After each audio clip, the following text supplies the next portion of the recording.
అడుగులకు మడుగులెత్తిన మాటలకు తాళాలు తప్పెట్లు వాయించిన పాక్ ప్రధాని షహబాజ్ షరీఫ్ పరిస్థితి ఏమాత్రం బాగోలేదు. ఇకపై బాగుంటుందనే నమ్మకం లేదు. అతడు ఎంత వంగి వంగి దండాలు పెట్టినా అమెరికా నమ్మడం లేదు. పైగా అతడి కుర్చీ లాగేసి అందులో మహాక్రూరుడు అసీం మునీర్ను కూర్చోబెట్టేందుకు ప్రణాళికలు రూపొందించింది. దీంతో షరీఫ్ పరిస్థితి దారుణంగా మారింది. ట్రంప్ ధోరణి వల్ల అతడి పోస్ట్ ఉంటుందో ఊడుతుందో అర్థం కాని పరిస్థితి. ఇటీవల ఇరాన్ అమెరికా మధ్య శాంతి చర్చలు నిర్వహించేందుకు పాక్ సిద్ధమైంది. ఒక దఫా మధ్యవర్తి పాత్ర కూడా పోషించింది. పాక్ ఎంతో ఖర్చు పెట్టి ఆ పని చేసినప్పటికీ ఉపయోగం లేకుండా పోయింది. ఇప్పుడు మలిదఫా కూడా శాంతి చర్చలకు తాము నాయకత్వం వహిస్తామని పాక్ చెబుతోంది. ఇది ఎక్కడిదాకా దారితీస్తుందో తెలియదు. అయితే శాంతి నెలకొనే అవకాశం లేదని కొంతమంది, పాకిస్తాన్ శాంతి చర్చలకు సారథ్యం వహించడం ఏంటని మరికొంతమంది వ్యాఖ్యానిస్తున్నారు.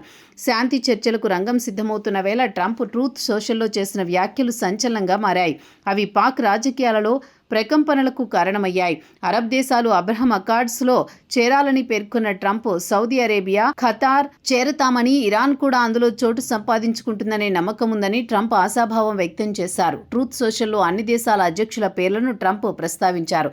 పాక్ విషయంలో మాత్రం నాలుక మడతబెట్టారు.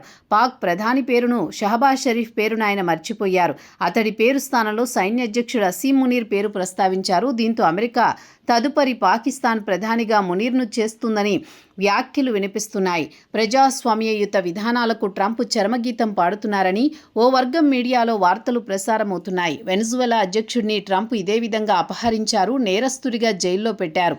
ఇప్పుడు షరీఫ్ విషయంలో కూడా ఇలానే చేస్తారేమో అనే వ్యాఖ్యలు వినిపిస్తున్నాయి.